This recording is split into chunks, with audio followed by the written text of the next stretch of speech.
Benjamin Constant *** Portraits historiques au XIXe siècle. 26 Benjamin Constant.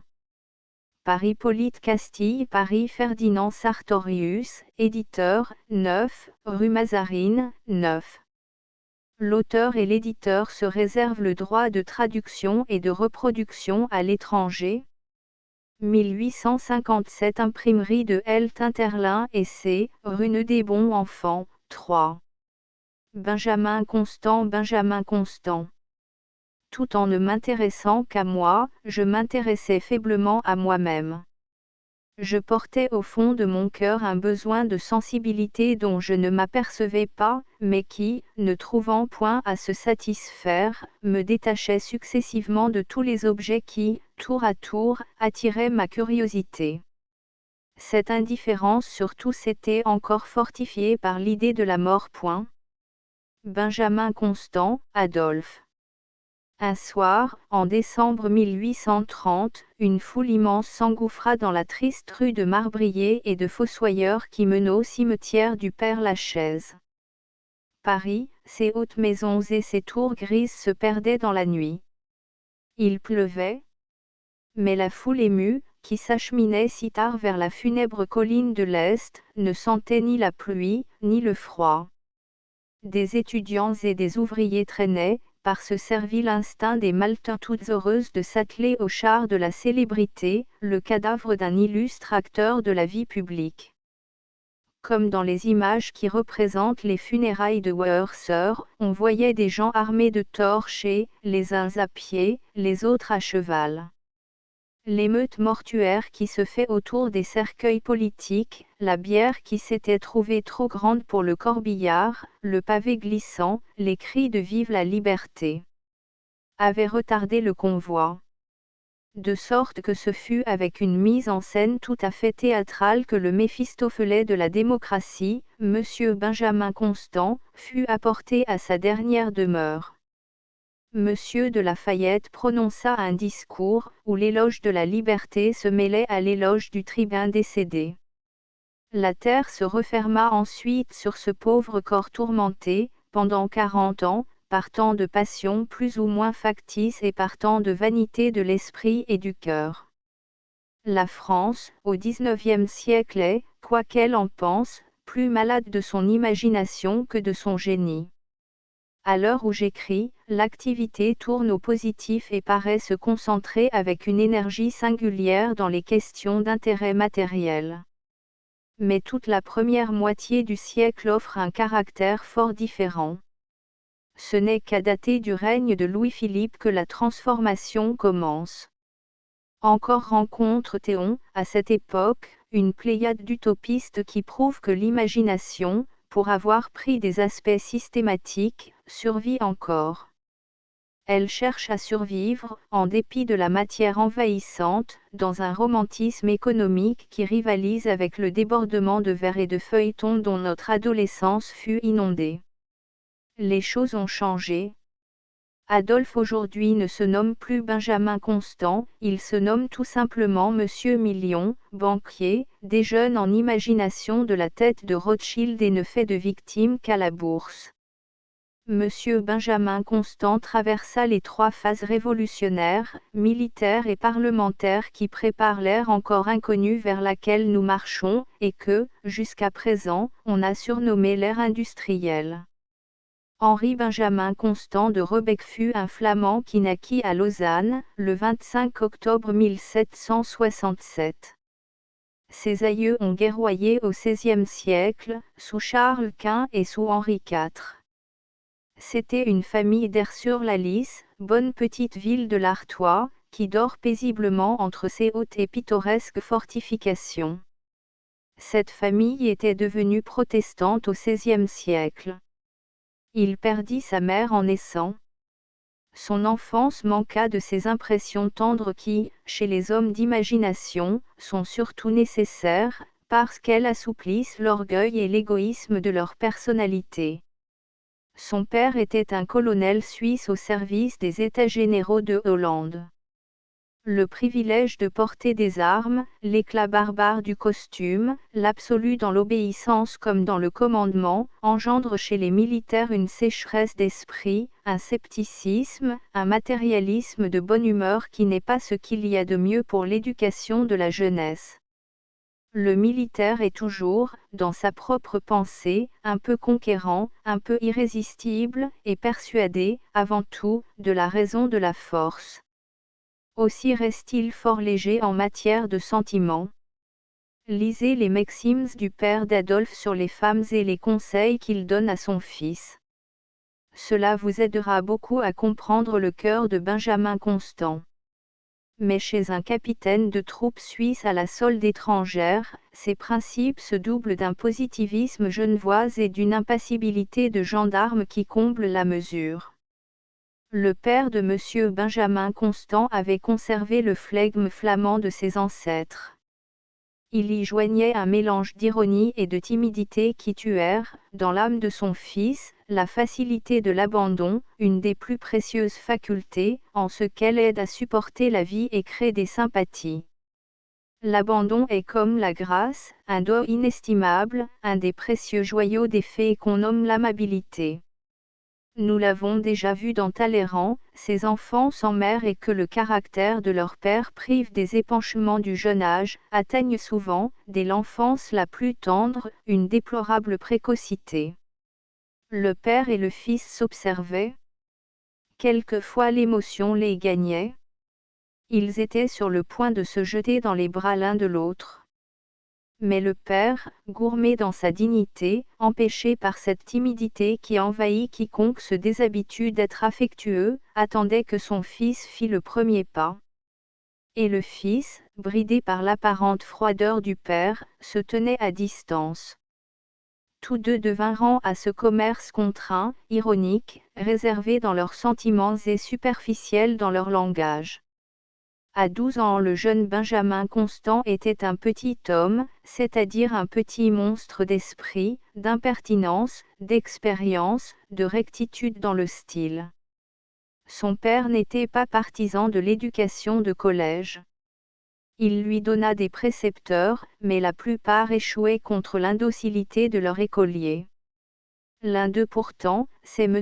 Benjamin Constant qui l'a rapporté, réussit à lui enseigner quelque chose. Il me proposa, dit-il, de nous faire à nous deux une langue qui ne serait connue que de nous point.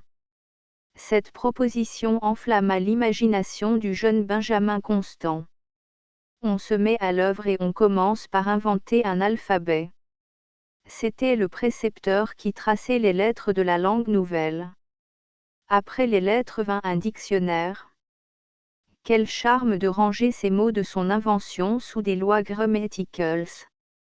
On apprend vite quand la passion s'en mêle. Bientôt la langue à deux, la langue inconnue, se trouva complète, riche, colorée, pleine d'une grandeur, d'une magnificence, d'une grâce à faire pâlir tous les idiomes vulgaires. Cette langue, c'était du grec. Selon la propre expression de M. Benjamin Constant lui-même, son précepteur avait réussi à lui faire apprendre le grec en le lui faisant inventer. Dans une lettre, fort curieuse, écrite de Bruxelles, 17 novembre 1779, par le jeune Benjamin Constant à sa grand-mère, lettre citée par la plupart de ses biographes, la précocité dont nous parlions plus haut, apparaît dans toute sa sécheresse. La première partie de cette lettre, dans laquelle il reproche à sa grand-mère sa paresse d'écrire et l'oubli qu'elle fait de lui, est un chef-d'œuvre de raison et de sensibilité. Mais l'arrangement et l'ordre des idées ont quelque chose de si parfait, qu'on dirait d'une épître dictée par un professeur ou par un père. Mais, après avoir continué à l'avenant sur ses études, qu'il s'accuse de négliger, il arrive à cette phrase « Je voudrais qu'on pût empêcher mon sang de circuler avec tant de rapidité et lui donner une marche plus cadencée. J'ai essayé si la musique pouvait faire cet effet, je joue des adagios et des largos qui endormiraient 30 cardinaux points. » Un poète nerveux, une célébrité surmenée par les tiraillements de l'amour-propre, les efforts de l'imagination, les irritations de la lutte, raisonneraient-ils leurs sensations avec plus d'analyse. Après un trait de grâce maniéré et d'esprit, car cet enfant a déjà de l'esprit, je crois, ma chère grand-mère, ajoute-t-il, en parlant de sa légèreté, que le mal est incurable et qu'il résistera à la raison même, je devrais en avoir quelque étincelle, car j'ai 12 ans et quelques jours, cependant je ne m'aperçois pas de son empire, si son aurore est si faible, que sera-t-elle à 25 ans? Ne le croyait-on pas déjà à la tribune de la Chambre des députés? Voici maintenant l'homme du monde et l'observateur. Savez-vous, ma chère grand-mère, que je vais dans le monde 2 fois par semaine? J'ai un bel habit, une épée, mon chapeau sous le bras, une main sur la poitrine, l'autre sur la hanche, je me tiens droit et fais le grand garçon tant que je puis. Je vois, j'écoute, et jusqu'à ce moment je n'envie pas les plaisirs du grand monde, ils ont tout l'air de ne pas s'aimer beaucoup. Voici maintenant le joueur. Je note chaque point de cette lettre, parce que nous retrouverons tout cela chemin faisant, dans l'homme fait, dans le vieillard. Cependant, continue-t-il, le jeu et l'or que je vois rouler me causent quelque émotion, je voudrais en gagner pour 1000 besoins que l'on traite de fantaisie. Cet apprenti, déjà si avancé des salons du grand monde, fut enlevé la même année à ces dangereuses contemplations, et placé par son père à l'université d'Oxford. Il n'y apprit que la langue anglaise. Oxford est pour les Anglais le couronnement d'une instruction solide et déjà complète. Son père rentra en Allemagne et le mit à l'université d'Erlangen. En même temps qu'il poursuivait ses études, introduit à la cour de la margrave de Beyruth, il continuait de fréquenter le monde. Monsieur Benjamin Constant a donné une idée de ces petites cours dans son roman d'Adolphe, lorsqu'il parle de ces princes allemands qui gouvernent avec douceur un pays de peu d'étendue, protègent les savants et les artistes, et, par orgueil aristocratique, s'entourent de courtisans très nobles et très imbéciles. Je fus accueilli dans cette cour, dit Adolphe, avec la curiosité qu'inspire naturellement tout étranger qui vient rompre le cercle de la monotonie et de l'étiquette.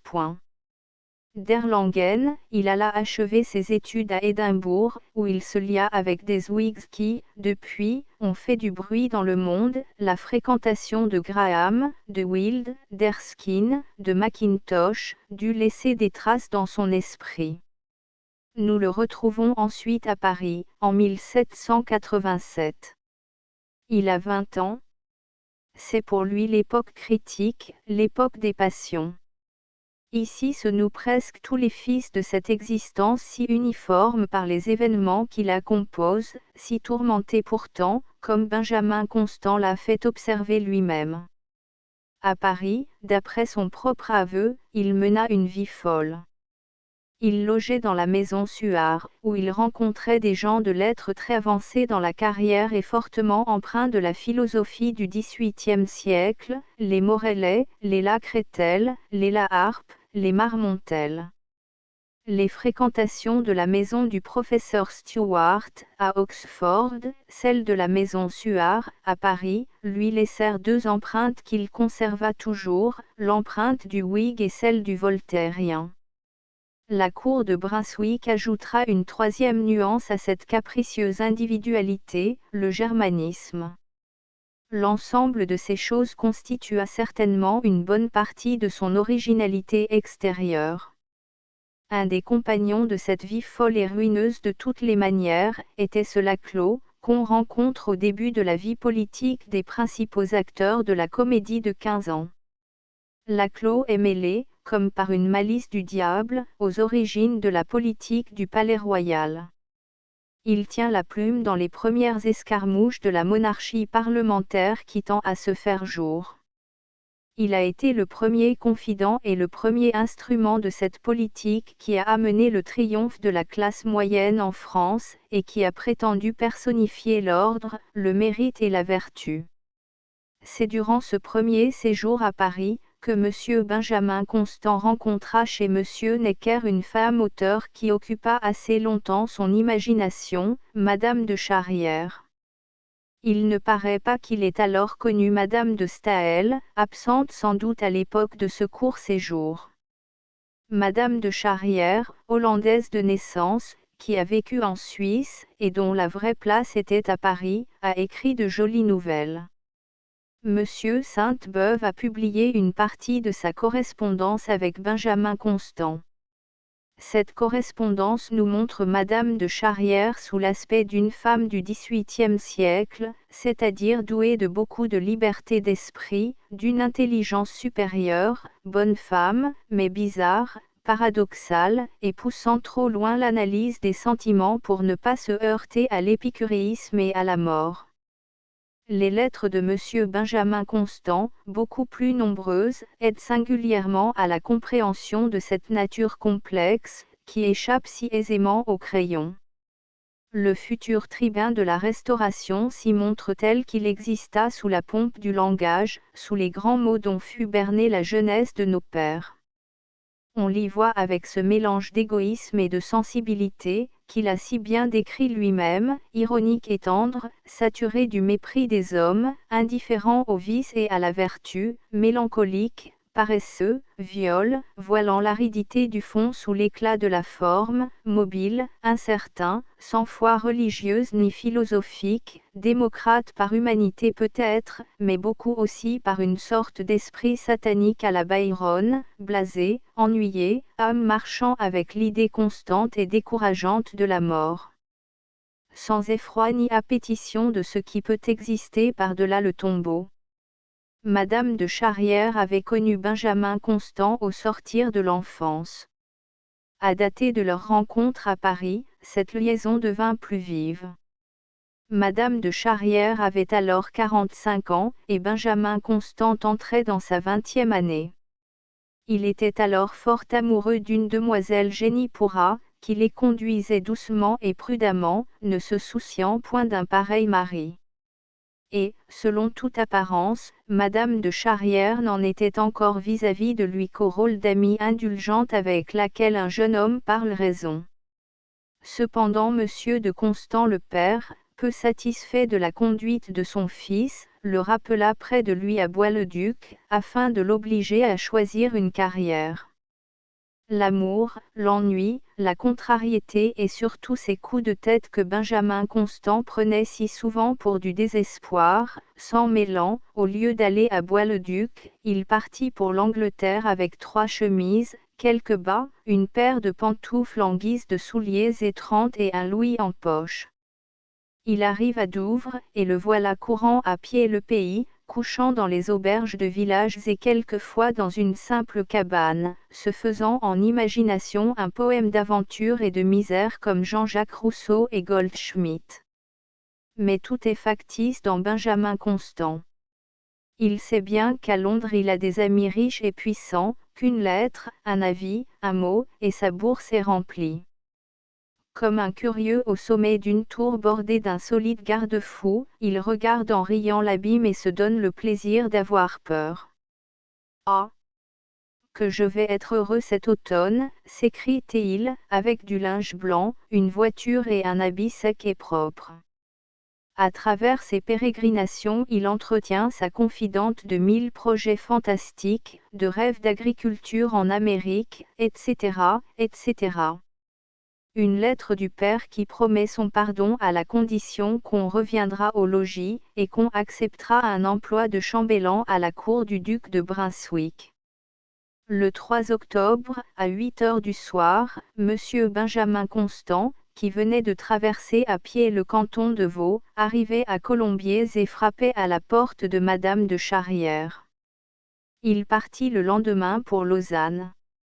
Mais, peu de jours après, il revint auprès de son ami et passa 2 mois à se refaire de ses fatigues, moitié malade, moitié bien portant, dans une douce convalescence, dans de longues causeries, dans ce milieu de petits soins qu'une femme amoureuse et sur son dernier déclin sait si bien prodiguer au jeune homme dont elle désire se faire aimer.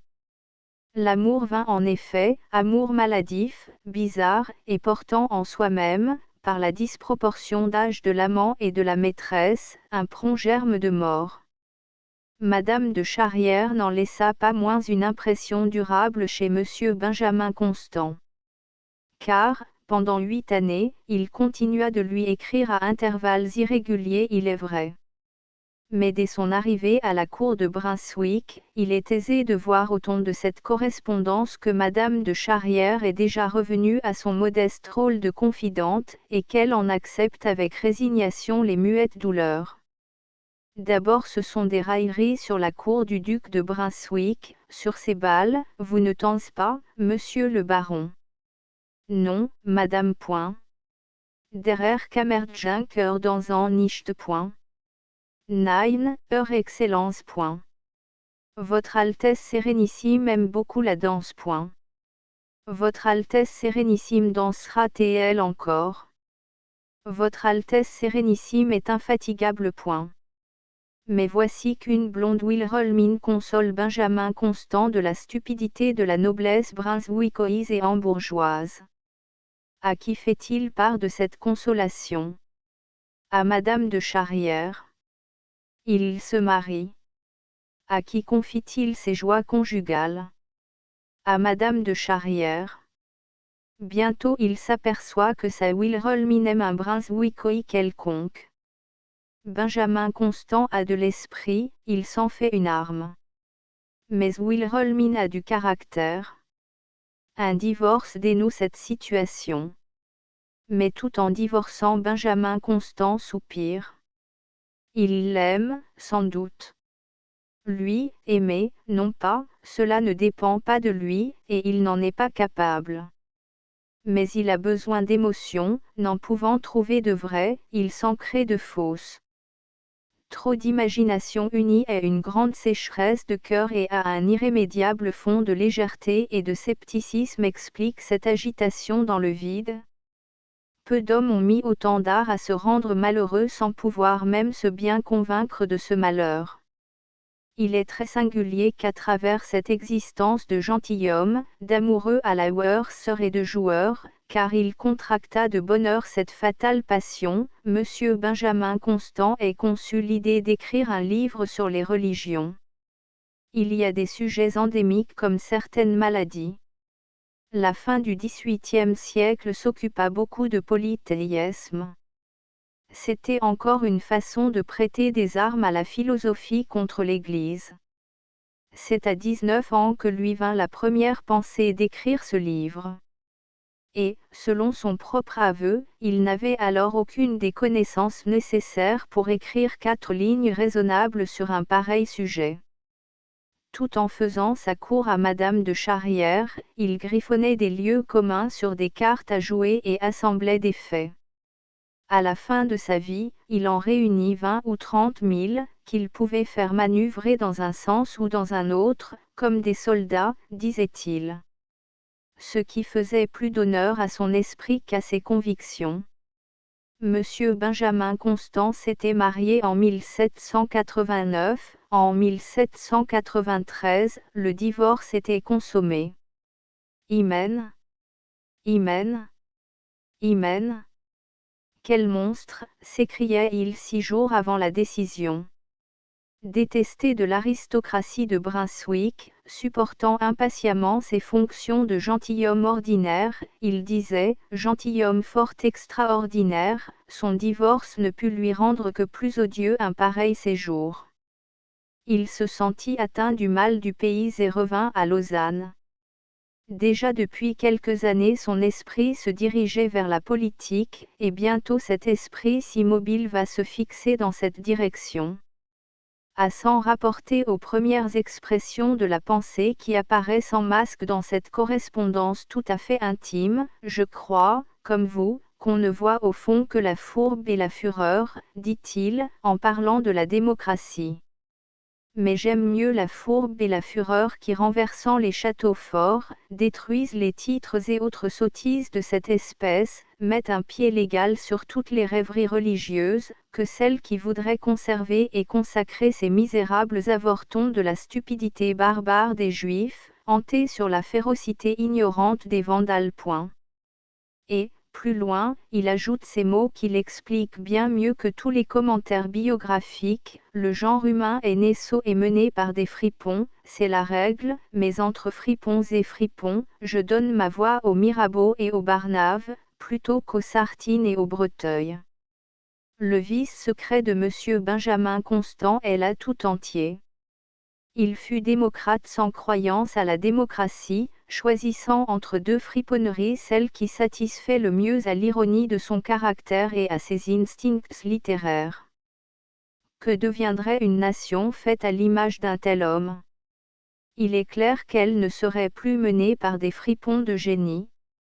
Elle offrirait bientôt l'exemple du scepticisme impuissant écrasé par la force brutale. De tels hommes, il faut avoir le courage de le dire, malgré l'admiration dont leurs talents les ont rendus l'objet, sont les pires dissolvants qui puissent se glisser au cœur d'un grand peuple.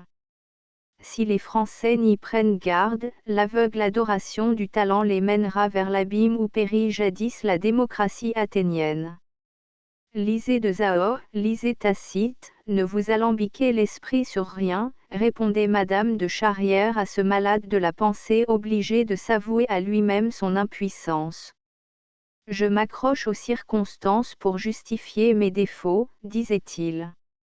Quand on est actif, on leste dans tous les états, et quand on est aussi paresseux et décousu que je suis, on leste aussi dans tous les états. Adieu. Répondez-moi une bonne longue lettre. Envoyez-moi du nectar, je vous envoie de la poussière, mais c'est tout ce que j'ai. Je suis tout poussière. Comme il faut finir par là, autant vaut-il commencer aussi par là. Point. Toujours l'idée de la mort à côté de l'idée du doute. Et quelle lassitude! Quelle satiété se mêle à ce désabusement qui aurait pu servir de modèle à certains héros poétiques de l'école dangereuse de Lord Byron et de M. de Musset.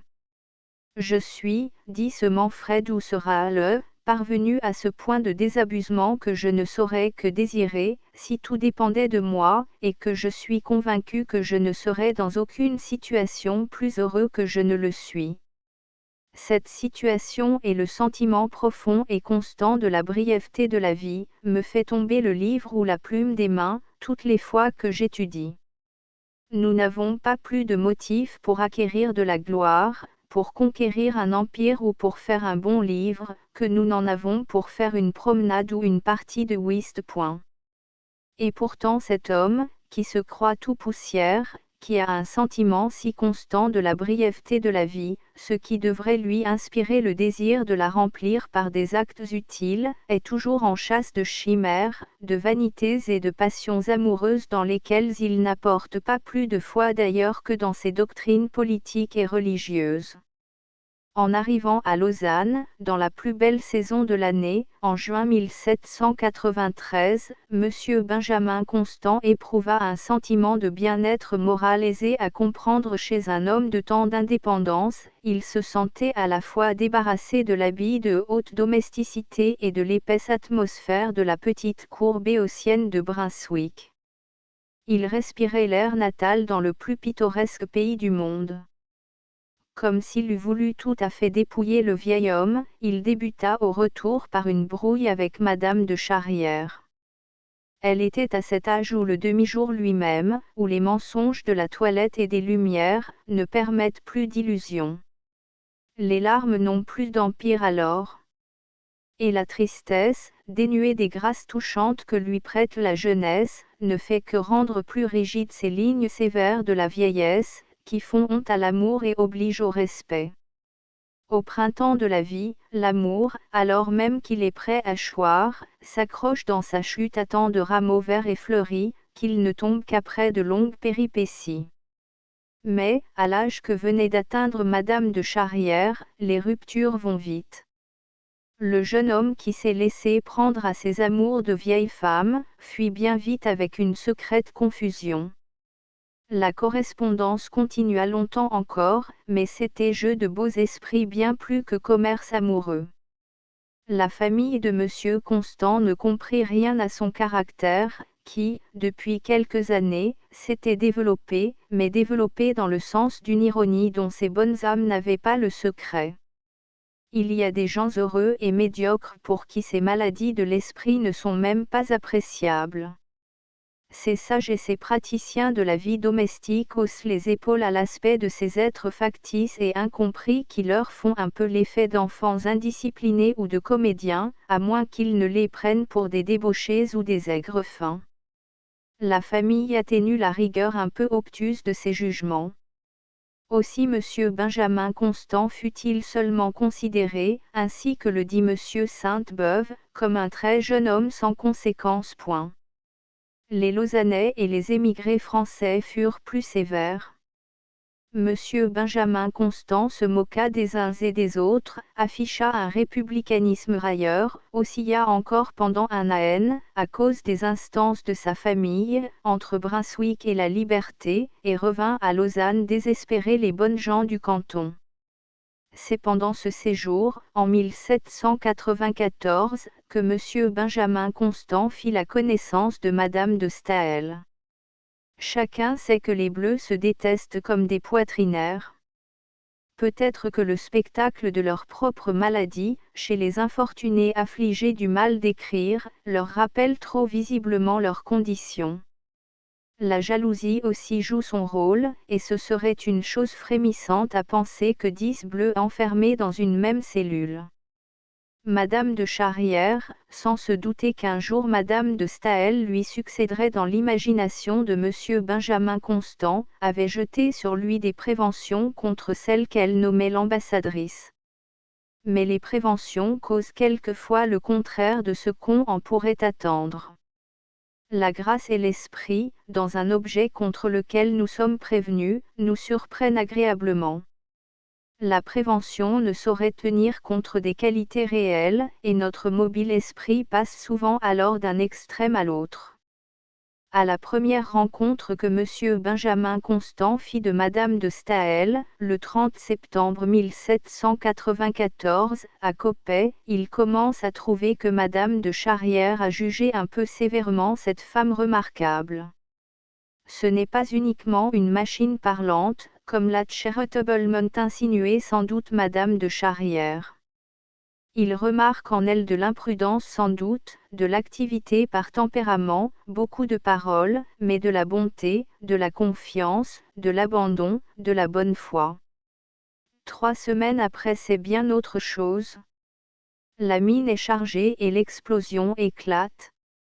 De quel visage Madame de Charrière en dut-elle recevoir le choc, quand, doublement vieillie par la douleur et par l'âge, elle lut les lignes suivantes que M. Benjamin Constant lui adressait le 21 octobre à propos de Madame de Staël. J'ai rarement vu une réunion pareille de qualités étonnantes et attrayantes, autant de brillant et de justesse, une bienveillance aussi expansive et aussi cultivée, autant de générosité, une politesse aussi douce et aussi soutenue dans le monde, tant de charme, de simplicité, d'abandon dans la société intime.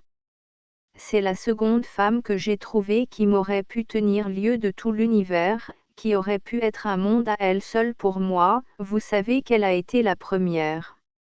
Madame de Staël a infiniment plus d'esprit dans la conversation intime que dans le monde, elle sait parfaitement écouter, ce que ni vous ni moi ne pensions, elle suit l'esprit des autres avec autant de plaisir que le sien, elle fait valoir ce qu'elle aime avec une attention ingénieuse et constante, qui prouve autant de bonté que d'esprit. Enfin, c'est un être à part, un être supérieur tel qu'il s'en rencontre peut-être un par siècle, et tel que ceux qui l'approchent, le connaissent et sont ses amis, doivent ne pas exiger d'autre bonheur. Ce n'est point un observateur impartial, on le comprend de reste. Il est conquis. C'est un amoureux. Ici l'amour et la politique vont marcher de front, car partout où se trouve le salon mobile de Madame de Staël, la politique occupe une large place. Il est assez curieux d'y observer l'attitude de M. Benjamin Constant, saisi au vif dans une lettre écrite par un émigré à Madame de Charrière.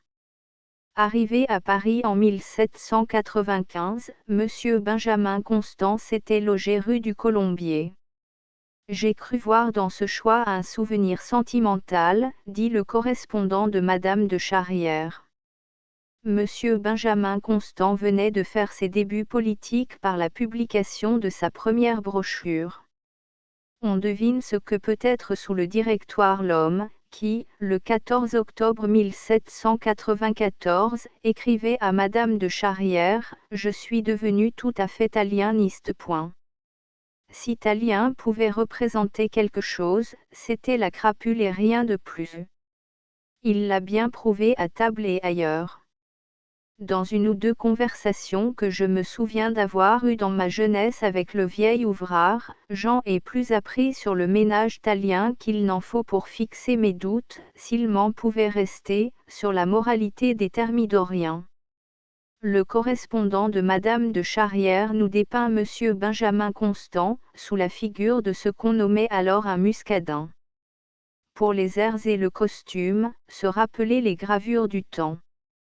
Comme à Lausanne il est fort silencieux. On ne le prend pourtant pas pour un sot-point. Il est lié avec l'auteur des mémoires d'un détenu, Riouf, un des hâbleurs qui se vantait d'avoir rétabli l'ordre social, parce qu'il avait ramené la France aux mauvaises muresses du règne de Louis XV. Ses autres amis sont Chénier, Donoux et le petit Louvet, Adolphe et Faublas. Au salon de Madame de Staël, Talleyrand, de retour en France, occupait le premier rang et tendait les fils de ses intrigues.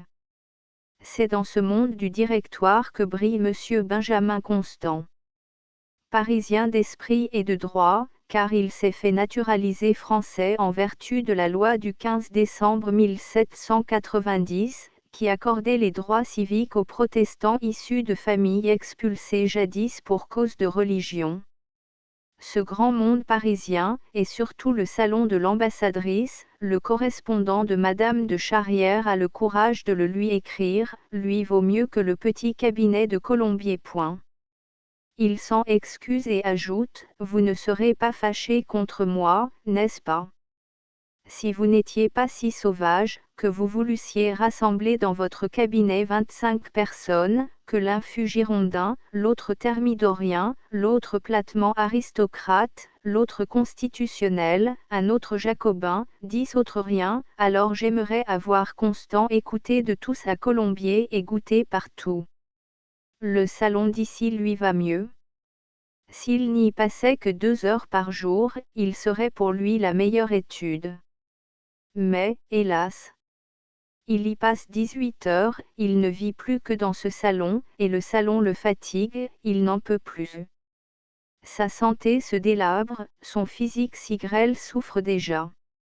Adolphe se voûte, pense à la retraite et soupire après les heures paisibles des petites principautés allemandes. Il s'endort à déjeuner en mangeant des cerises avec Riouf. La première brochure avait pour titre « De la force du gouvernement actuel et de la nécessité de s'y rallier ». Le Moniteur l'imprima avec un éloge mêlé pourtant de quelques réserves. Monsieur Benjamin Constant était trop assidu auprès de Madame de Staël, pour qu'on ne le soupçonnât pas d'appartenir à la faction qui s'opposait à la réélection des 2/3 de la Convention. Monsieur Loef Weimar, dont il faut ici suivre les indications, publié dans un article de la Revue des Deux Mondes du 1er février 1844, prétend que Monsieur Benjamin Constant écrivit 3 articles contre ces décrets.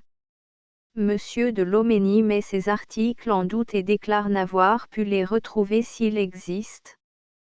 La situation politique de Monsieur Benjamin Constant nous paraît mieux expliquée dans l'article d'un de ses amis et contemporains, Monsieur Paget, de l'Ariège, 2. La faiblesse du Directoire donnait naissance à des situations mal définies, le club de Clichy luttait contre la Révolution tout entière. Le club constitutionnel de Salm luttait à la fois contre les hommes de la terreur et contre ceux du royalisme. Les haines s'envenimèrent. Les Jacobins avaient le club du manège. À ces nuances, il faut ajouter celles des adversaires de la réélection des 2/3 de la Convention citée plus haut. Cette nuance créait un schisme dans le club de Salm, dont M. Benjamin Constant fut le secrétaire. Mais les nuances de ce genre qui ne peuvent servir que d'appoint aux réactions, sont promptement emportées par le courant contre-révolutionnaire. Le club constitutionnel de l'Hôtel de Salm essayait de réaliser au profit de la République la politique du juste milieu. Dans le fond, par leur mûresse, par la tournure de leur esprit, les républicains de l'Hôtel de Salm inclinaient purement et simplement vers la monarchie constitutionnelle. En publiant des brochures portant pour titre « Des effets de la terreur », dans un moment de réaction politique, il est évident qu'on contribue soi-même à accélérer le mouvement de ces réactions. Personne, aujourd'hui, excepté les historiographes consciencieux, ne feuillette ces écrits de circonstance. Ils passeraient aujourd'hui pour des lieux communs. Le style de tribune, défaut ordinaire des écrivains orateurs, dans lequel ils sont conçus, n'est point de nature à les sauver de l'oubli. Ces divers opuscules ont été publiés en 1829 sous le titre de Mélange littéraire et politique. Le coup d'État du 18 Fructidor permit de juger le caractère politique de M. Benjamin Constant.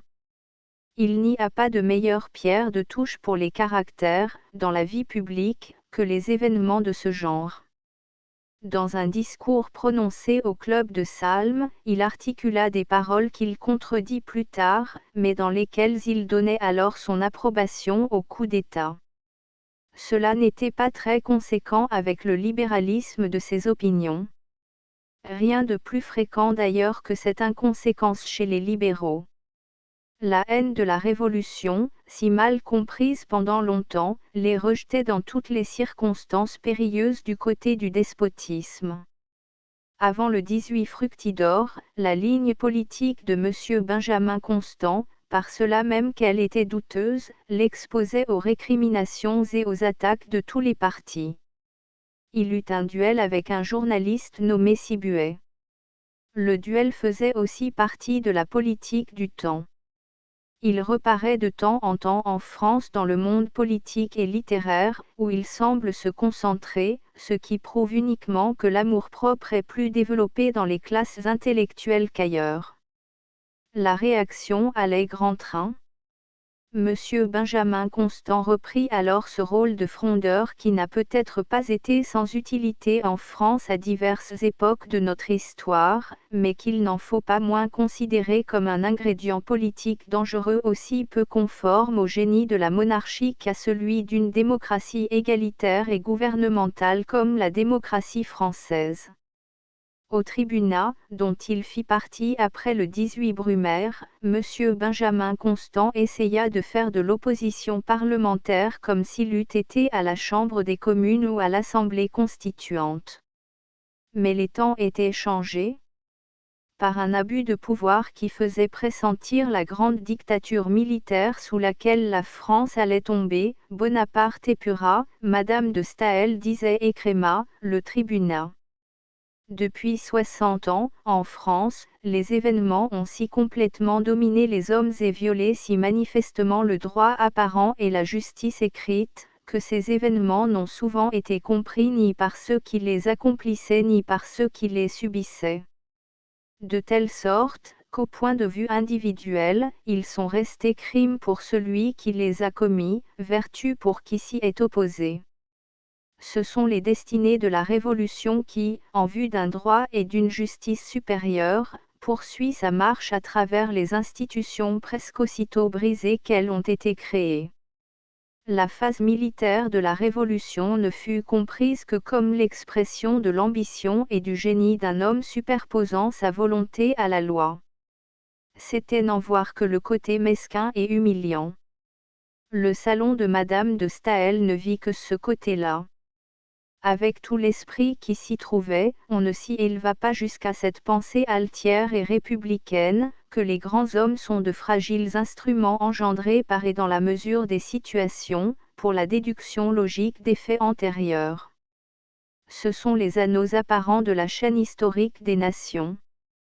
Mais quoique leur utilité soit incontestable, il n'est pas moins certain pour quiconque médite l'histoire des sociétés humaines, que ces hommes ne sont pas individuellement indispensables. Les idées se développent sous la loi d'une harmonie pareille à celle qui conduit les astres et les mondes, les peuples marchent sous l'inspiration de cette loi du développement des idées et les grands hommes qui dépassent ça et là les multitudes et qui semblent les guider, ne les guident pas plus que le bœuf qui prend la tête du troupeau ne guide le troupeau chassé par un être supérieur, le bouvier, c'est-à-dire l'homme. Mais il est utile pourtant à la marche des affaires humaines, à sa régularisation, que certains hommes prennent les devants et se précipitent les premiers dans les voies de la Providence. Dans le salon de Madame de Staël, devenu l'asile des tribuns éliminés, on fit de l'esprit sur le grand homme, on croisa vaillamment la parole contre le sabre, ce qui était plus courageux que prudent et qu'intelligent, peut-être. Il y a des instants où la parole est à la hache et au glaive. L'esprit doit alors laisser passer, avec cette pensée que le sang humain ne coule pas en vain et qu'il a son éloquence plus retentissante que les chuchotteries d'un cercle élégant réuni autour d'une cheminée de boudoir. Les hommes comme Napoléon qui vont si furieusement à la destinée, s'impatientent du moindre obstacle. Le salon de Madame de Staël fut dispersé comme un petit amas de feuilles sèches sous le vent d'ouest. Monsieur Benjamin Constant, qui venait de publier sa brochure intitulée Les suites de la contre-révolution de 1660 en Angleterre, s'aperçut, mais trop tard, que le modérantisme tout aussi bien que l'anarchie conduit au despotisme. Cet inconséquent-là en compagnie de la femme avec laquelle il avait contracté une liaison si orageuse, transportait son joli bagage d'humour et d'esprit de salon, dans une petite cour littéraire de l'Allemagne, la cour de Goethe et de Schiller, je veux dire celle de Weimar. La bonne Allemagne, pays des rêves, des légendes, des longs loisirs, était un asile tout à fait convenable à ces gens qui firent tant de dépenses d'écritures et de paroles. Là, Monsieur Benjamin Constant traduisit Wallenstein en vers détestables. Mais où tourner ce surcroît d'inquiétudes et de besoins d'activité que la politique absorbe si bien? Il fallut, hélas, le décharger sur les choses de la vie intime. Ne pouvant plus faire d'opposition au gouvernement, il en faisait à sa maîtresse. Et quelle opposition! Monsieur Benjamin Constant, si malheureux une première fois en ménage, s'était imaginé de songer à une union nouvelle. Il voulut épouser Madame de Staël malgré elle. Épouser Corinne, quelle fantaisie! Quelle audace! Quelle imprudence! Combien un tel projet est loin du sens commun! Après les douleurs qui sont la fin ordinaire de ces unions illégitimes, Monsieur Benjamin Constant chercha des consolations dans un second mariage. Il épousa en 1808 Madame de Hardenberg avec laquelle il a vécu à Göttingen en bonne intelligence, quoique les derniers orages de sa rupture avec Madame de Staël ne fussent pas encore terminés. Pendant ce temps de repos et de convalescence du cœur, Monsieur Benjamin Constant travailla à son grand ouvrage sur la religion. Ce livre, qui l'occupa toute sa vie et que la postérité lira peu, lui fut du moins fort utile de son vivant. Cela lui faisait une occupation quand il était souffrant, lorsqu'il avait éprouvé des revers en amour ou au jeu. Monsieur Benjamin Constant, l'esprit tout plein du sentiment de la vanité des passions, rentrait alors chez lui et disait « Travaillons à mon livre sur les religions. » Cet ouvrage se ressentait lui-même des passions de l'auteur. Versatile, sec et bien inférieur à ce que le génie littéraire moderne a créé en ce genre sous la plume éloquente des Lamennais, des Chateaubriand ou sous la logique des Maistre et des Bonald. C'est un livre du passé, un livre de l'ancien régime mal accommodé au régime nouveau. Ce livre commençait le front haut, avec toute l'impudence philosophique imaginable, à l'air, en finissant, d'un vieux libertin qui cherche à se convertir. À côté de ces graves travaux, se succèdent vers la même époque de la vie de M. Benjamin Constant plusieurs œuvres littéraires, notamment le roman d'Adolphe. Ce petit roman, remarquable par l'analyse des sentiments, n'est cependant pas, selon nous, digne du succès considérable qu'il a obtenu. Le style en est clair, mais décoloré. L'impression générale qui résulte du livre n'est pas de nature à élever l'esprit ou le cœur. Un sentiment d'aride tristesse est à peu près tout ce qui reste au lecteur à la dernière page de ce livre. Son mérite le plus positif est purement moral. L'auteur déduit avec une expérience visible le danger des unions illégitimes, particulièrement entre personnes d'âge disproportionné. Dans la préface de la 3e édition d'Adolphe, M. Benjamin Constant parle avec un dédain plus apparent que réel de ce livre dont il n'a pas révélé le secret. Sans la presque certitude qu'on voulait en faire une contrefaçon en Belgique, dit-il, et que cette contrefaçon, comme la plupart de celles que répandent en Allemagne et qu'introduisent en France les contrefacteurs belges, serait grossie d'additions et d'interpolations auxquelles je n'aurais point eu de part. Je ne me serais jamais occupé de cette anecdote, écrite dans l'unique pensée de convaincre 2 ou 3 amis, réunis à la campagne, de la possibilité de donner une sorte d'intérêt à un roman dont les personnages se réduiraient à 2, et dont la situation serait toujours la même. Si tel était l'unique but de l'auteur, il faut avouer que ce but ne valait pas la peine d'écrire. D'autres personnes prétendent qu'Adolphe est une manière de confession dans laquelle M. Benjamin Constant a versé le secret de ses douleurs et de ses fautes à propos de sa rupture avec Madame de Staël. Ici s'établit une petite controverse entre les biographes et les commentateurs de M. Benjamin Constant. Les uns prétendent que le personnage d'Elénore n'est autre que Madame de Staël. D'autres font observer avec quelque raison que dans cette liaison ce fut Madame de Staël et non M. Benjamin Constant qui, par le refus de sa main, provoqua une rupture, ce qui ne serait guère conforme au personnage d'Elénore.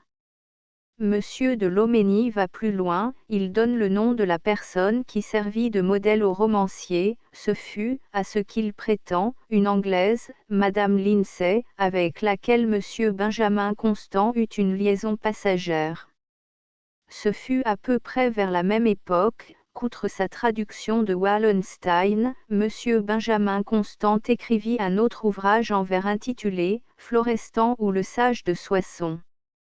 C'était une satire contre ses ennemis politiques. Les vers de M. Benjamin Constant ne feront pas oublier sa prose. Nous préférons nous arrêter un instant à un autre ouvrage qu'il publia pendant ses années d'exil, en 1813, sous ce titre, de l'esprit de conquête et de l'usurpation dans leur rapport avec la civilisation européenne. En dehors même des circonstances qui lui donnèrent un succès d'opposition presque européen, cet écrit se distingue par des qualités assez solides pour le faire survivre aux causes politiques qui l'ont engendré. C'est une étude sérieuse sur le danger du régime militaire appliqué aux affaires civiles, et sur l'impossibilité de rien fonder sur l'usurpation. La lecture de cet écrit est fortifiante pour l'esprit. Le style en est ferme, claire, virile, la pensée en est droite, élevée, modérée, satisfaisante.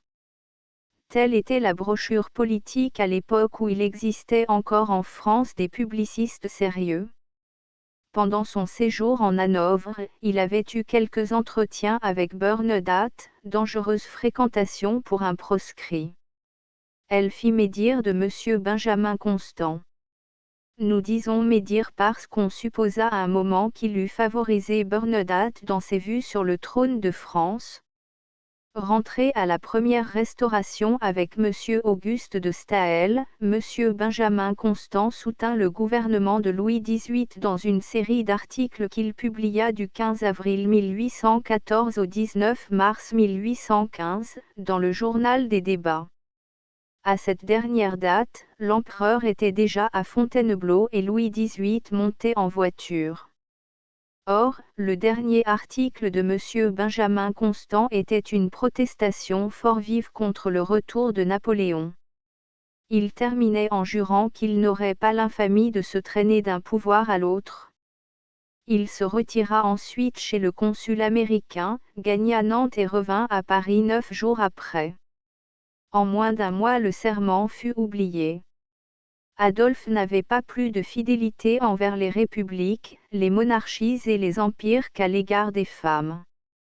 L'empereur l'avait fait appeler, et après une conversation qui sans doute convainquit ce récalcitrant, il le mit au Conseil d'État. Dans une lettre écrite à un de ses amis, M.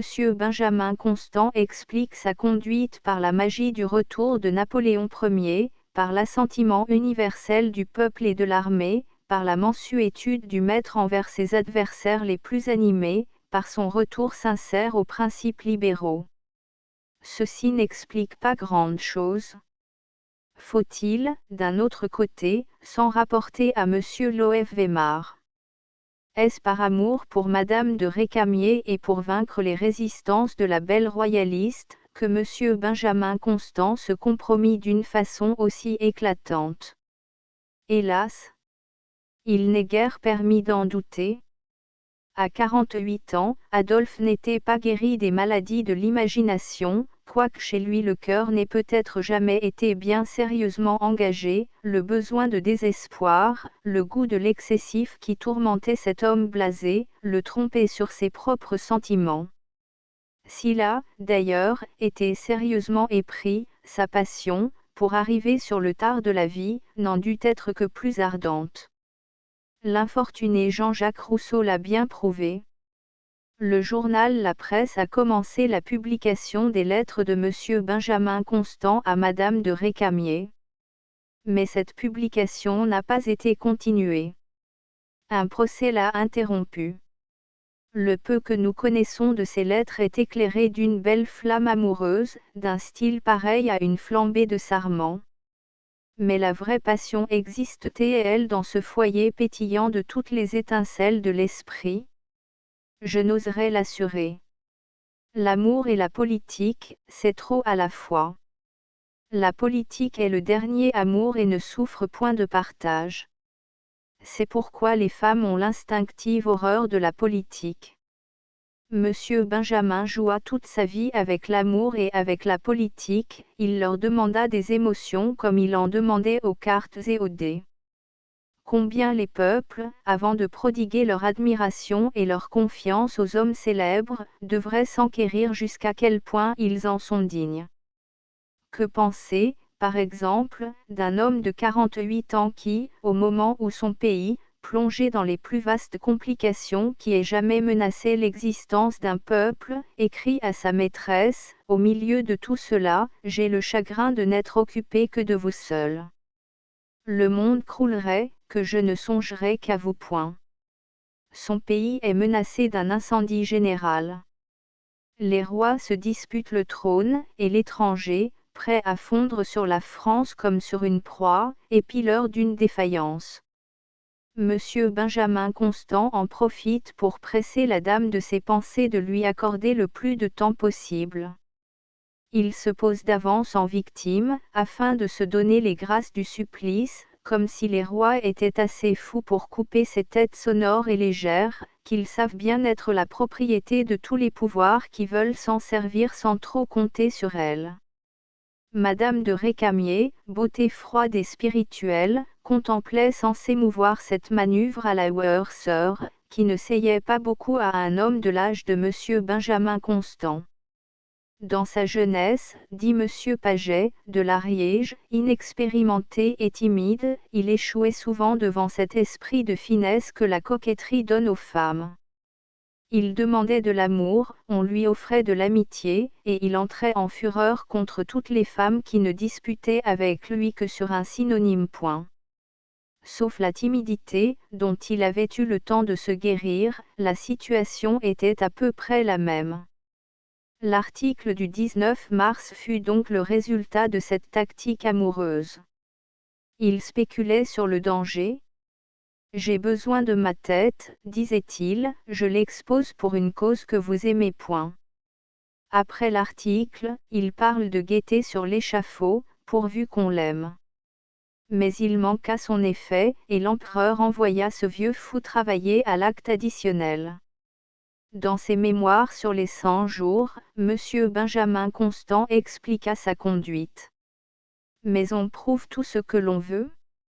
C'est une affaire de dextérité d'esprit et de style. Ce qui est plus difficile, c'est de convaincre.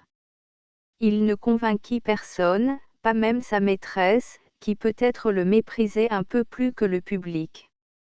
Alors, l'amant éconduit parle de sombre carrière.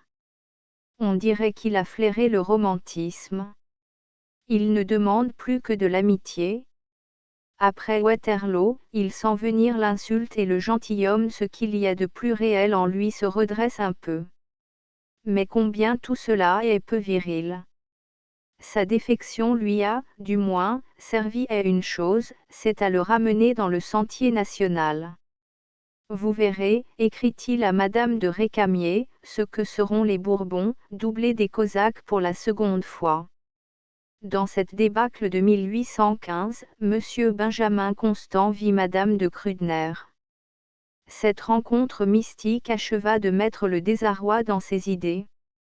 Il tomba dans une sentimentalité religieuse assez originale de la part d'un sceptique de cette force. Ici commence, pour M. Benjamin Constant, un de ces retours d'agitation qui venaient le surprendre bien tard. Il les affronta, d'ailleurs, avec l'énergie, le courage et l'entrain d'un vaillant homme. Réfugié d'abord en Angleterre, où il publia son roman d'Adolphe, il rentra en France en 1816. On le dénonçait aux fureurs de la réaction, on le provoqua, on l'attaqua même en pleine rue, à Saumur. Il se battit en duel avec Monsieur de Montlosier. Malade à ne pouvoir marcher, il eut aussi un duel avec Monsieur Barbier des Essarts. Il se battit dans un fauteuil. La carrière politique de M. Benjamin Constant fut mieux remplie sous les Bourbons qu'elle ne l'avait été précédemment. Envoyé à la Chambre par le collège électoral de la Sarthe, en 1818, il prit place dans les rangs de l'opposition constitutionnelle. Il parla et écrivit beaucoup en faveur de la liberté.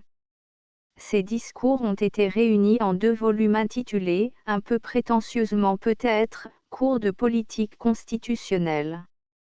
Il écrivit un traité de la doctrine politique et des moyens de rallier les partis en France, vaste sujet toujours élaboré, toujours inefficace. Il prêtait aussi le concours de sa plume élégante et souple à la Minerve.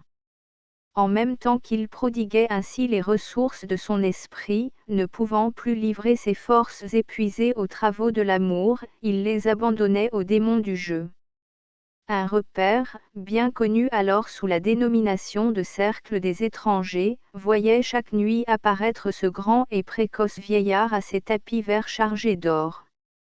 Accablé de maux, épuisé, en proie au chirurgien, il venait de subir une redoutable opération, quand survint la Révolution de Juillet. Il se joue ici une partie où nos têtes servent d'enjeu, apportez la vôtre, lui écrit M. de Lafayette. Il part, tout sanglant encore du bistouri, et arrive en chaise à porteur à l'hôtel de ville. Louis-Philippe lui donna 200, d'autres disent 300 000 francs. Monsieur Benjamin les accepta pour les remettre à Monsieur Laffitte, à qui il les avait empruntés.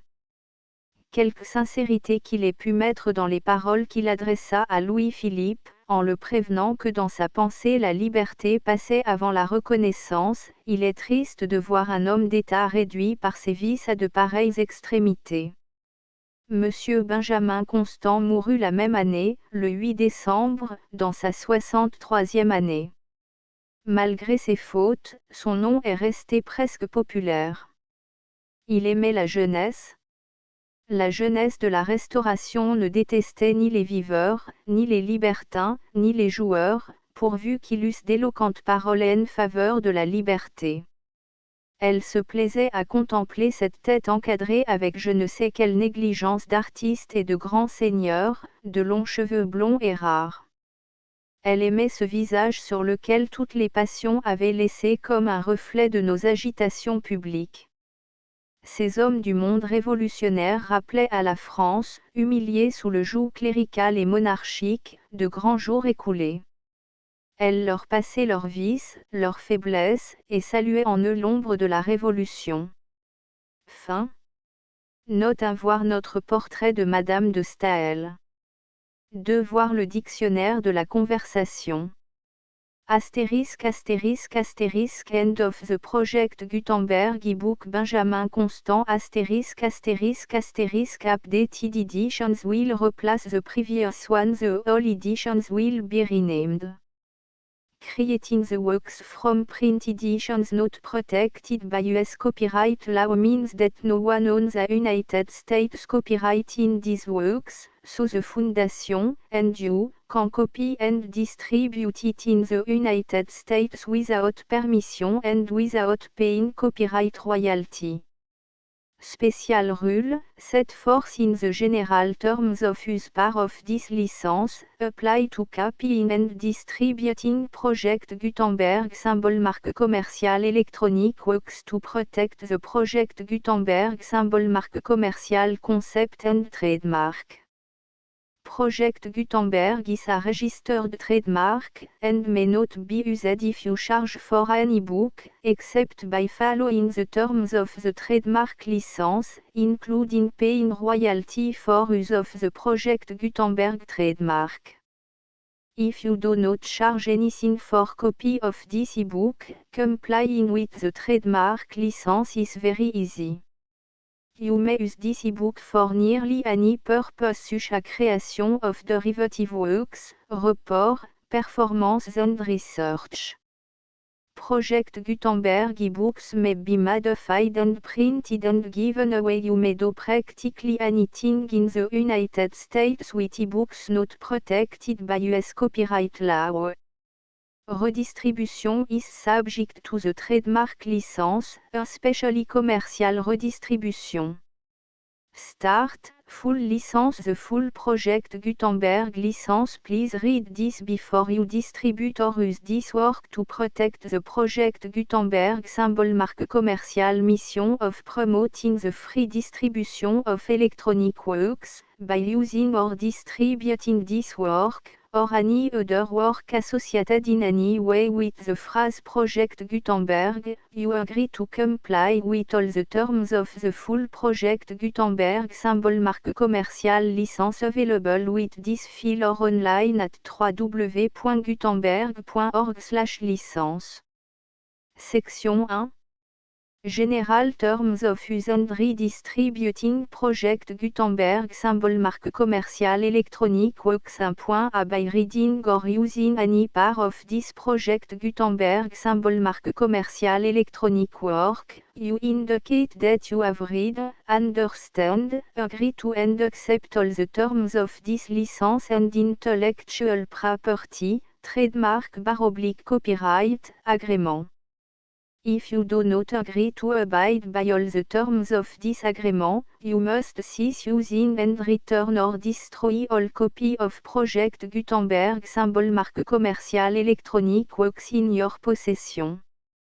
If you paid a fee for obtaining a copy of or access to a Project Gutenberg symbol marque commerciale electronic work and you do not agree to be bound by the terms of this agreement, you may obtain a refund from the person or entity to whom you paid the fee as set forth in paragraph 1.e.8. 1.b Project Gutenberg is a registered trademark. It may only be used on or associated in any way with an electronic work by people who agree to be bound by the terms of this agreement. There are a few things that you can do with most Project Gutenberg symbol marque commerciale electronic works even without complying with the full terms of this agreement. See paragraph 1.c below. There are a lot of things you can do with Project Gutenberg symbol marque commerciale electronic works if you follow the terms of this agreement and help preserve free future access to Project Gutenberg symbol marque commerciale electronic works. si paragraphe 1.e below. 1.c. The Project Gutenberg Literary Archive Foundation, the Foundation or PGLAF, owns a compilation copyright in the collection of Project Gutenberg symbol marque commercial electronic works. Nearly all the individual works in the collection are in the public domain in the United States. If an individual work is unprotected by copyright law in the United States and you are located in the United States, we do not claim a right to prevent you from copying, distributing, performing, displaying or creating derivative works based on the work alone as all references to Project Gutenberg are removed. Of course, we hope that you will support the Project Gutenberg symbol marque commercial mission of promoting free access to electronic works by freely sharing Project Gutenberg symbol marque commercial works in compliance with the terms of this agreement for keeping the Project Gutenberg symbol marque commercial name associated with the work.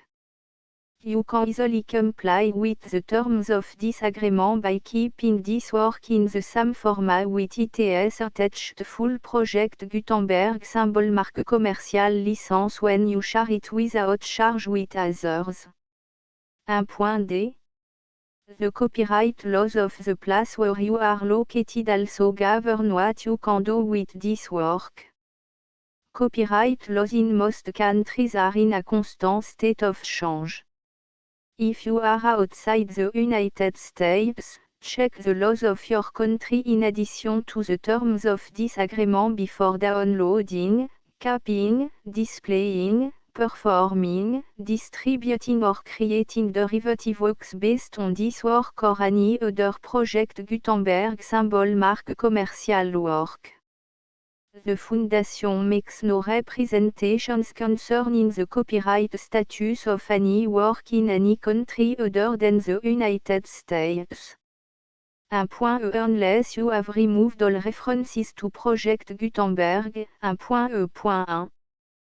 The following sentence, with active links to, or other immediate access to, the full Project Gutenberg symbol marque commercial license must appear prominently whenever any copy of a Project Gutenberg symbol marque commercial work, any work on which the phrase Project Gutenberg appears, or with which the phrase Project Gutenberg is associated, is accessed, displayed, performed, viewed, copied or distributed. This e-book is for the use of anyone anywhere in the United States and most other parts of the world at no cost and with almost no restriction whatsoever. You may copy it, give it away or reuse it under the terms of the Project Gutenberg license included with this e-book or online at www.gutenberg.org.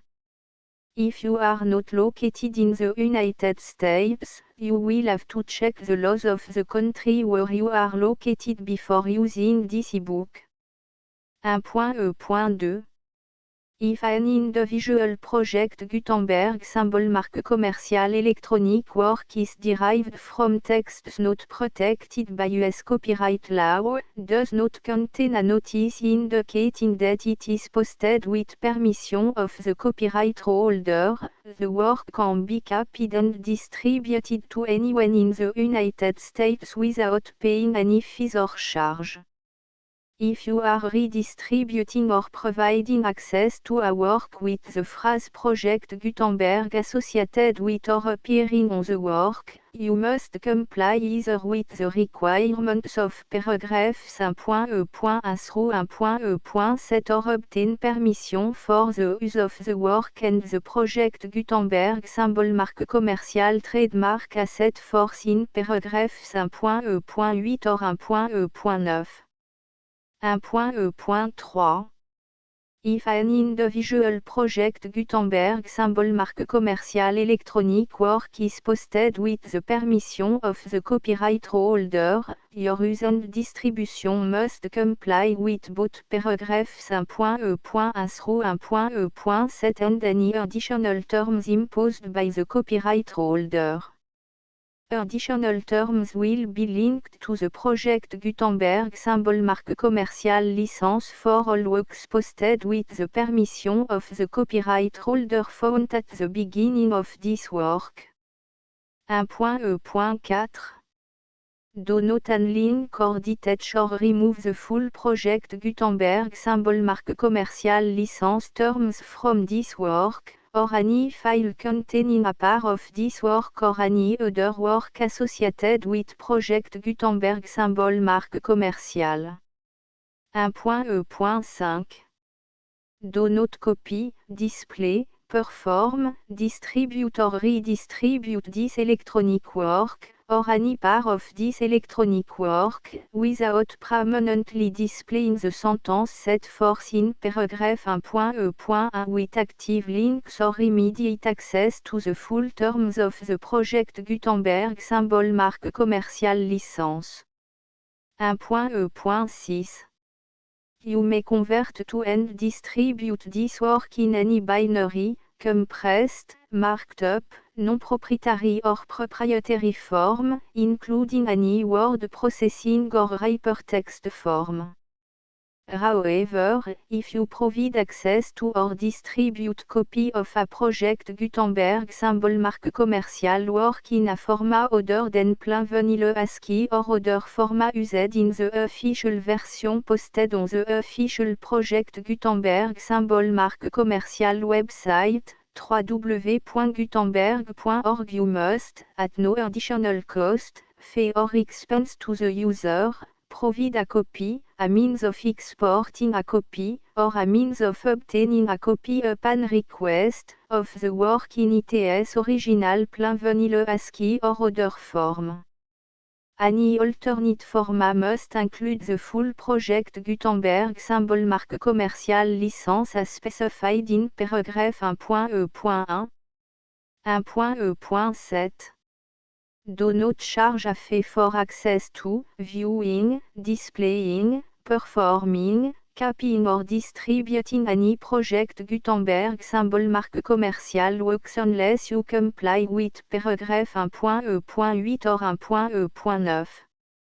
1.e.8 You may charge a reasonable fee for copy of or providing access to or distributing project Gutenberg symbol marque commercial electronic works provided that, you pay a royalty fee of 20% of the gross profit you derive from the use of project Gutenberg symbol marque commercial works calculated using the method you already use to calculate your applicable tax.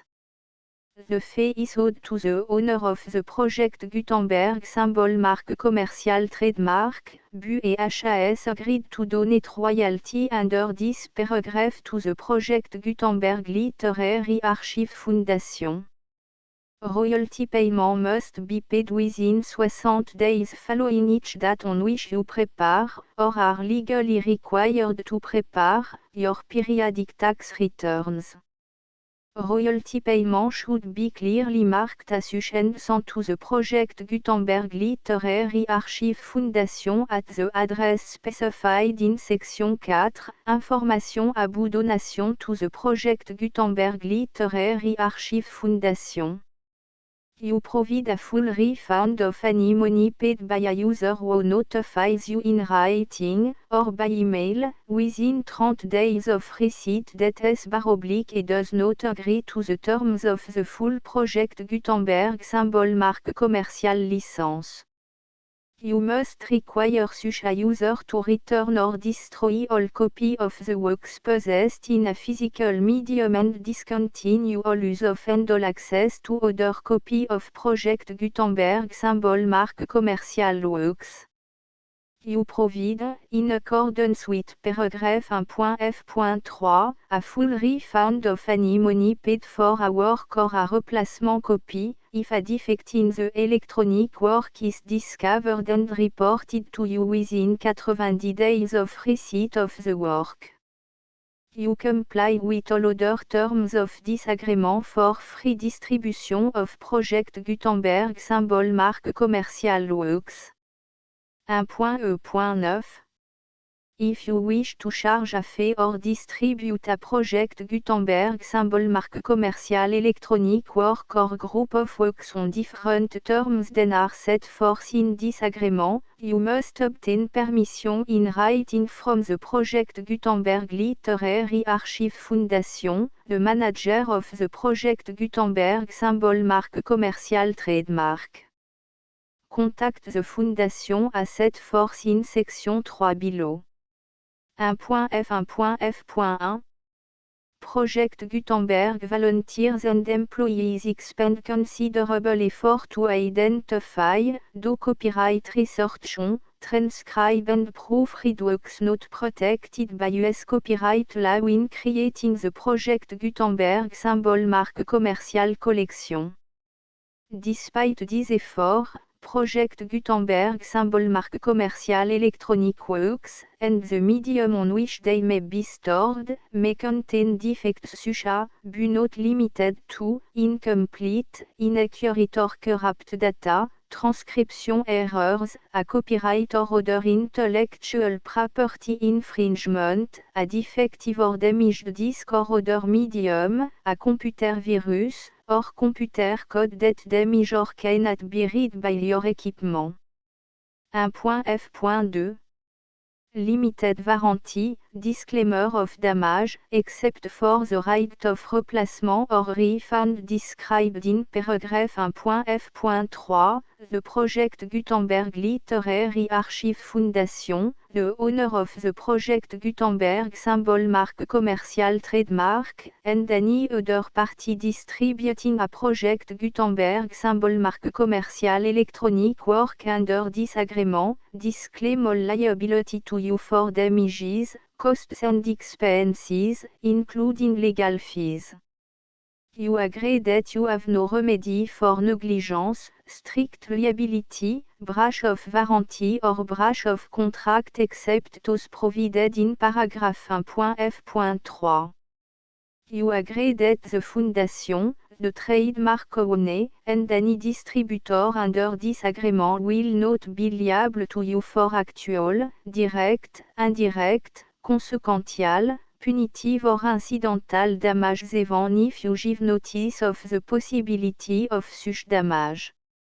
1.f.3 Limited right of replacement or refund, if you discover a defect in this electronic work within 90 days of receiving it, you can receive a refund of the money, if any, you paid for it by sending a written explanation to the person you received the work from. If you received the work on a physical medium, you must return the medium with your written explanation. The person or entity that provided you with the defective work may elect to provide a replacement copy in lieu of a refund. If you received the work electronically, the person or entity providing it to you may choose to give you a second opportunity to receive the work electronically in lieu of a refund. If the second copy is also defective, you may demand a refund in writing without further opportunities to fix the problem. 1.f.4 Except for the limited right of replacement or refund set forth in paragraph 1.f.3, this work is provided to you as, with no other warranties of any kind, express or implied, including but not limited to warranties of merchantability or fitness for any purpose.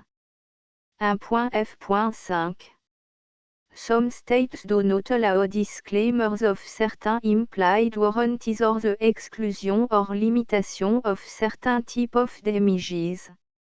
If any disclaimer or limitation set forth in this agreement violates the law of the state applicable to this agreement, the agreement shall be interpreted to make the maximum disclaimer or limitation permitted by the applicable state law.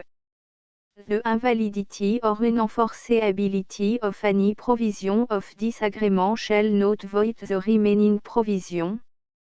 1.f.6 Indemnity, you agree to indemnify and hold the Foundation, The trademark owner, any agent or employee of the Foundation, anyone providing copy of Project Gutenberg symbol marque commerciale électronique works in accordance with this agreement, and any volunteers associated with the production, promotion and distribution of Project Gutenberg symbol marque commerciale électronique works, are harmless from all liability, costs and expenses, including legal fees, that arise directly or indirectly from any of the following which you do or cause to occur. A. Distribution of this or any Project Gutenberg symbol marque commerciale work. B. Alteration, modification, or addition or deletions to any Project Gutenberg symbol marque commerciale work. And C. Any defective cause. Section 2. Information about the mission of Project Gutenberg symbol marque commerciale. Project Gutenberg symbol marque commerciale is synonymous with the free distribution of electronic works in format readable by the widest variety of computer including obsolete, old, middle-aged and new computer. It exists because of the effort of hundreds of volunteers and donations from people in all walks of life. Volunteers and financial support to provide volunteers with the assistance they need are critical to reaching Project Gutenberg symbol marque commerciale's goals and ensuring that the Project Gutenberg symbol marque commerciale collection will remain freely available for generations to come.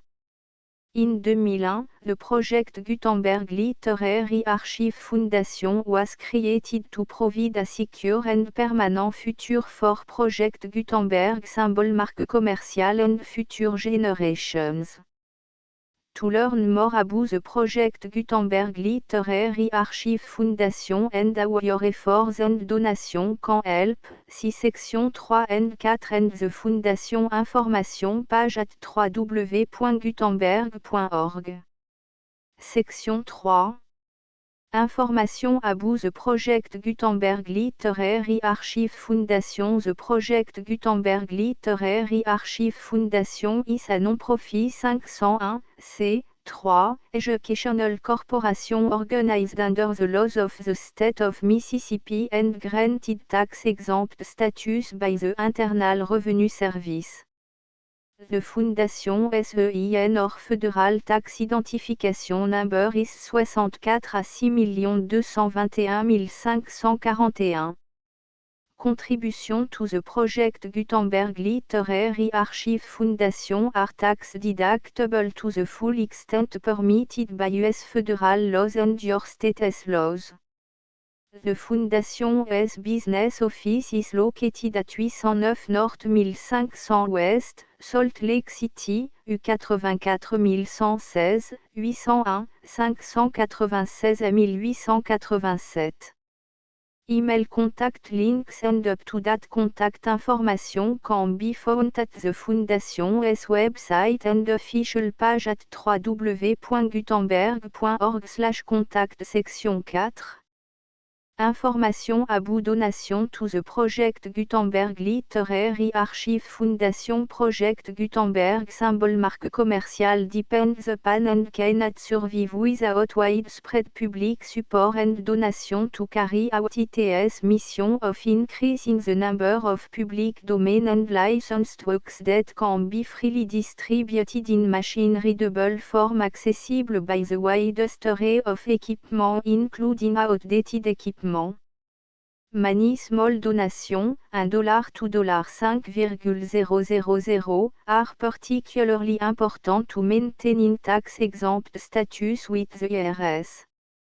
The Foundation is committed to complying with the laws regulating charities and charitable donations in all 50 states of the United States. Compliance requirements are not uniform and it takes a considerable effort, much paperwork and money fees to meet and keep up with these requirements. We do not solicit donations in locations where we have not received written confirmation of compliance. To send donation or determine the status of compliance for any particular state, visit www.gutenberg.org/donate. While we cannot and do not solicit contribution from states where we have not met the solicitation requirements, we know of no prohibition against accepting unsolicited donation from donors in such states who approach us with offers to donate. International donations are gratefully accepted, but we cannot make any statements concerning tax treatment of donations received from outside the United States. US laws alone swam for small staff. Please check the Project Gutenberg web page for current donation methods and addresses. Donations are accepted in a number of other ways, including checks, online payments and credit card donations. To donate, please visit www.gutenberg.org/donate. Section 5.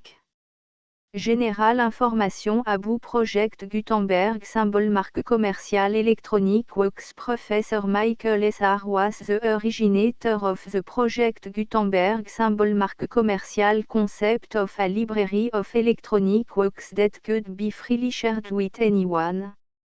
For 40 years, he produced and distributed Project Gutenberg symbol marque commercial e-books with only a loose network of volunteer support.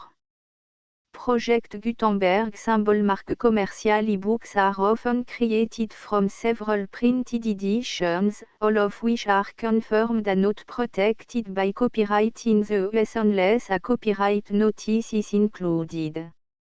Thus, we do not necessarily keep e-books in compliance with any particular paper edition. Most people start at our website, which has the main page search facility, www.gutenberg.org. This website includes information about Project Gutenberg symbol marque commercial, including how to make donation to the Project Gutenberg Literary Archive Foundation, how to help produce our new ebooks, and how to subscribe to our email newsletter to read about new ebooks. Benjamin Constant. Hippolyte Castille, Paris. Ferdinand Sartorius, éditeur, 9, rue Mazarine, 9. Benjamin Constant. Fin. Note the full Project Gutenberg licence 2 3 4 5 6 7 8 9 10 11